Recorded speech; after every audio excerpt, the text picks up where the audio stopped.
My name is Azeem Ramtullah and I work for a major airline based in Georgia.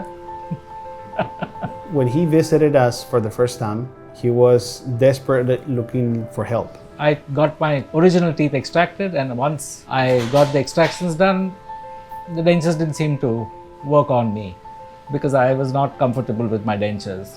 You could see how his eyes were watery when he put his dentures in his mouth. I knew that he was struggling with that. Not the best feeling because I was gagging. I had a severe gag reflux. They were not giving me a comfortable fit. The challenge that I had was when a patient has a severe reflex, you can't really not put anything on his mouth, not a material to take an impression, not a tray to take an impression, not even do an exam. Through digital dentistry, we're able to scan his face, we scan his bones, we scan his mouth. When we do a full mouth reconstruction, we're basically creating another puzzle. We're reassigning another photograph, another picture, re-engineering the whole mouth.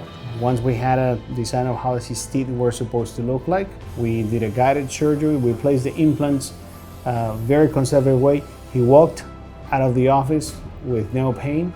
Next morning, we had already a set of teeth ready for him, waiting for him to change his life. I mean, it's not for the appearance, definitely not. I can eat, I can smile, I can speak so clearly now. I love that. That was amazing. The face that he made, the day that we gave him his new dentures, you could feel the transformation already in his life. It's something that I would definitely recommend. I mean, I'm glad I got it myself. I think implants is the best solution.